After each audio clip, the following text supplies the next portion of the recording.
Then we got to Puglia and we got to 40-degree days, beginning of July. Couldn't enjoy any of the itinerary that I'd planned other than going to beach clubs, trying to get some shade. You go to dinner in a small town and it was just so hot outside. So admittedly, that may be different for everyone else, but I think now that I don't have children at school, I would prefer to probably travel outside that time frame because I felt ripped off in some ways. I didn't get to tick off everything I wanted to see and do within the Puglia region of Italy.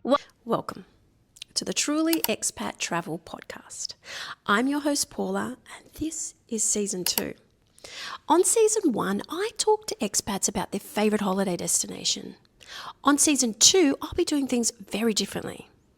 I'll be chatting to expats about where they currently live, why they chose that destination, all those secret hidden gems that only locals know, like favourite restaurants, best neighbourhoods, things that tourists don't. Welcome back to the Truly Expat Travel Podcast. I'm your host, Paula, and today I've got two special guests. I know I say special guests all the time, but these are two really special guests because these are two of my friends from Sydney. Firstly, I have Camille, and Camille and I have known each other from school days. Oh my gosh. And I'm not going to tell you how long I've been out of school, but it's a very long time. And Rosalie, even longer. We went to primary school together. We were like kids, little kids. So yeah, welcome girls. Thank you for coming on the panel. Hello. So today we're not going to talk about destination or tips. We're just actually going to have a raw conversation about a topic that's very kind of happening at the moment, and that is the European summer. So,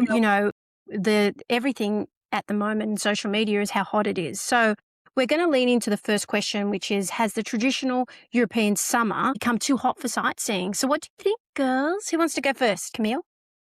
Sure. Right. Well, why not? I mean, look, firstly, let me start by saying I wish I was in Europe in the European summer and I could be telling you this firsthand, but sadly I'm not. I'm in a Sydney winter, hence the warm clothes. Yeah, it's interesting the heat wave that we hear that's going on. I mean, personally, my daughter, as I know, Rosalie's son is in Europe at the moment, and they are saying it's been really hot. So she has just done a hike in the Albanian Alps, and she said that was actually quite moderate. I guess they were up and hiking early. But, I guess I'm of the opinion that there's probably no bad time to go to Europe if you want to go to Europe. Personally, I think if I had the choice, if I didn't need to travel within school holidays, I personally would be opting for somewhere that was less hot, but also less peak for people point of view. But I guess like everywhere in the world, we're heating up, aren't we? Yeah. What do you think, Rosalie? I'm of the mindset at the moment, after travelling 2 years ago, this time of year, my husband and I have gone, we're not travelling June, July. We're going to have to try a different time of year because it's always been based on school holidays. The reason I say that is I had spent time planning this holiday to Puglia, and when we got there, we had left some islands off Sicily, the Aeolian Islands, where it was mild as 24 degrees. You could enjoy the actual island experience. Then we got to Puglia and we got to 40-degree days, beginning of July. Couldn't enjoy any of the itinerary that I'd planned other than going to beach clubs, trying to get some shade. You go to dinner in a small town and it was just so hot outside. So admittedly, that may be different for everyone else, but I think now that I don't have children at school, I would prefer to probably travel outside that time frame because I felt ripped off in some ways. I didn't get to tick off everything I wanted to see and do within the Puglia region of Italy. Yeah, because I guess it depends on what part of Europe people are thinking of going to, right? So, last year I was in Sicily and Malta and France, actually, on south of France in May, and that was hot. Like, I was so surprised. When I say hot, that's actually depends on what people think it's hot. Yeah. It was, when I first got there, it was like 19 degrees, and it doesn't sound hot, but it was hot. It felt really hot. People were swimming in the ocean. By the end of the month, it was hot. Like, it was already 30 degrees. So I hate to think what June, July was going to look like in that part of Europe. But if you're in Albania and you're in the Alps, and hiking, I guess it's cooler up there. I think, and in my experience, kind of thinking back to when I was in Europe in summer, I feel they're very well prepared for the winter, and their buildings are designed, I guess, to retain heat, which then makes it hard in summer to cool. But I also found there was less shelter I remember waiting on ports in, I don't know, Greek islands or Dubrovnik in Croatia, and there's just no shelter from the shade. There weren't necessarily trees, there weren't really awnings. I'm talking this is now, I don't know, 15 years ago on, I just wonder, and it's probably changed since then, if they're not as designed for the heat. And the people. For the people, yeah. Yeah, the amount of people. Like now, after, I guess, COVID, everybody is traveling. And the problem now is not just only the heat, but you're waiting in lines, right, for restaurants and bookings and stuff like that. And so the heat is just awful. I mean, 2 years ago, I was in Rome. That was hot. Like, that's hot because like you said, there's no shelter. There is no shelter. Yeah. It becomes, like you said before, Rosalie, it becomes all of a sudden uncomfortable. So you can't actually do the tourist things. You can't walk around, you've got to walk on either side or you go either side of the day and you can't do your activity. It's awful. I personally think it's awful. I prefer May and I prefer September because I was in Italy in September last year and it was cool, actually. It was still at night, it was cool, but during the day you had like T-shirts and stuff on, which to me is perfect, right? And it must be hard. That's the ideal. Rosalie, have a plan in mind, and I guess this happens for a lot of people, whereas it's walking tours or cooking classes or whatever, but it just becomes too hot to be able to enjoy the activities you planned. Like that must feel like a double rip-off. Not only is it hot, but you spend all this time and energy and sometimes money in researching and planning things that then you just can't enjoy to the full capacity. Exactly. I'm still having a laugh. We were in a really cute little restaurant just in a small town in Puglia, and to try and cool people down, they had the fans going and then water spraying. But even that, it was just doing nothing. Just It was hot. that hot. Yeah. Yeah. And then also, sorry, go. you don't get to enjoy the food experience and the people watching and stuff because you really just go, I want to go back to my hotel room Yeah, and sit in the air conditioning. Because that was a question I was going to ask you. In your hotel room, did you have air conditioning? I suppose it's like London. I know the day my son arrived in London, it was close to 36 degrees, and having lived there, yeah, it's hot. That's hot. It's Yeah, hot. There's nowhere to go. It as well, and she said it was so hot it got up to 40, and they've got a 2-week-old, and with the baby monitor you can see the temperature in the room. Oh, You can yeah. get to like 30 degrees, and there's no, they had fans, and again with the water and the fan, but yeah, it's their house is lovely and cozy in winter, but it's just not designed for the heat. Yeah, I think that's especially if you go to old, not Roman, but old ancient towns and you stay in those old traditional homes. There is no air conditioning. There's no ventilation. It's awful. It really is. I remember one year we were in Venice, and the aircon. I thought we'd stayed at like a pensione, right? So I thought we'd stay in the top rooftop kind of accommodation because we're gonna have the views and whatever. But it was so old, it was beautiful, but it was so old that you could only use the aircon in one room or the other, not at the same time. So we'd have it on, and the kids in the middle of the night would call out, "Can we have some aircon tonight now?" Because you could only have one. But it would be like an hour later, and then we'd be switching it back off because it was so hot. So I can't even explain. It was so hot and uncomfortable. So I guess then I'm going to ask, should travellers rethink where they go rather than the time of that like the time of year that they go? Because I know that you said, Rosalie, before that you can only go on school holidays, and a lot of people can only go on school holidays. Then should they be rethinking where in Europe they're going or where in general that they're going? Possibly. I think it's what your level of tolerance to heat, possibly humidity, and what you want out of your holiday. As I said, I think for me, I would prefer to go either the other end of the school holidays, so Easter time or that September time now, where it's a little bit cooler. I don't love, being in that heat. So that's one option. Or as people are doing, they're choosing to go like Scandinavia, maybe up into the mountains where you can still maybe use lakes to swim. I don't know. Yeah. There's lots of choices, but I think it depends on what you want out of your holiday. Yeah, it's true. What do you think, Cam? Yeah, look, 100%. I guess it depends on what you're looking for. And, I guess if you're wanting a beach holiday and beach clubs and, cocktails by the sea, then perhaps the summer isn't such a bad thing. I guess there's the European beaches have the luxury if you can afford it to pay for umbrellas and beach chairs and Mm, etc. But I guess if you are wanting to do, I mean, there's so many places to see and do. As you said, Rosalie, head further up to Scandinavia. I mean, even parts of Scotland, Ireland. There's, if you wanted to go to Europe, but then there's also other places. I mean, you see a lot of people this time of year, if they're not going to Europe, they're heading to Asia. And there are some beautiful places. And, I guess it just depends on your budget and what you're wanting to see. And if you're looking for adventure or you're looking for relaxation. And yeah, I guess for us, probably wherever we travel is going to be quite a distance. So, Yeah, I do think I get it for the young ones. Like I get it for the younger ones that have just either finished university or school and want a gap year and stuff like that, and they want their first European summer on their own. I get it, but I think now, realistically, I think it's going to be harder and harder to head to Europe during summer, especially if you want to be doing other than sitting by the water.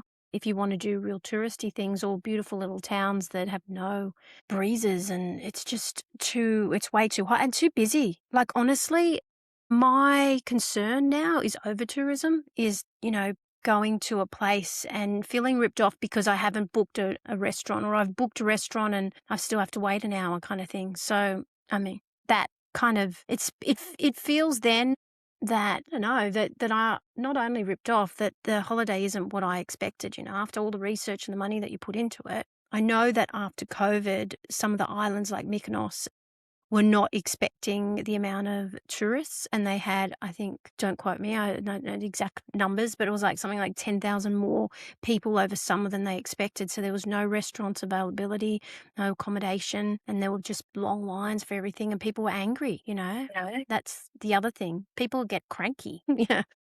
yeah. But I remember years ago, the first time we went to Disneyland and we were told, I mean, we didn't have kids then, so it was many years ago. And I think it just happened to be over an Easter long weekend when we were flying through LA. And we got told one of the best bits of advice I remember is that it's going to be busy and you're probably going to have to queue an hour at least for every ride. And just go in there knowing that you're going to get in a queue and you're going to queue for an hour, and you can either choose to let that impact your day or you can just go, this is the way it is, and you can get on with it. Yeah. And I guess, if you're choosing to travel in peak time, in school holidays with everyone else, I guess there's an element of, radical acceptance in a way that, it is going to be busy and I'm going to have to queue. I'm going to, whether we like it or not, and it is going to be disappointing, and it's, restaurants, yes, but sometimes you can't even get in to see the museums that you want. Who knew that you had to book in to see, David? I mean, obviously now you know this, but sometimes you don't know Yeah. these things in advance. If you haven't been researching to that level, I mean, there was a time you could just rock up and see whatever sites you wanted. Now Exactly, so much yeah. has to be booked in advance. And I guess there's the technology to do that. Back when we were young and traveling, you couldn't book in advance. There was no internet. There was, but now with young people, they have that opportunity. So I guess it comes with pros and cons, doesn't it? Yeah. So if you had 2 weeks in Europe and wanted both beaches and beautiful cities, where would you choose and what months would you choose? Would it be June, July? Would it be September, May, or would it be winter, Rosalie? I think if we do another beach holiday to Europe, I probably will be looking around September, late September, early October. So I've got a few places I'd like to head to at some stage, and they're typically still warmer towards southern Italy and some of the islands. But we've had some great winter holidays. In terms of winter, like winter in the cities, you can explore. I know it's cold, but there's that, I suppose, that romance of, rugging up and like you are part of the European city you're in. And yeah, I'm open to either.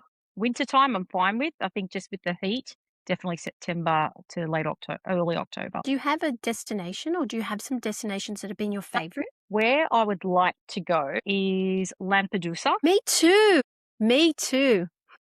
off the off the coast of Sicily, and I do want to go to, if I can say it right, Favignana, which is part of the island of Trapani. if I say that right, in Yep. Sicily. Yep. I do want to go to Albania, so I'd like to speak to Maddie. Where else? We never got to Montenegro when we did Croatia in 2017, because they say that from Dubrovnik it's quite easy to get to. And do you That's know what? I going. think I just want to go back to Calabria. There's parts of Calabria that I really enjoy having, family that were born there. So I'd like to do that at this stage. Well, I'll be going there in September. I told you, right? I know. I Yeah, know. I'm I'm looking. excited for you. I'm looking forward to it. So, what has been your favorite though? Like, if you could pick a destination, for summer, or at least for beaches and cities, what would be your favorite destination? It's been Sardinia.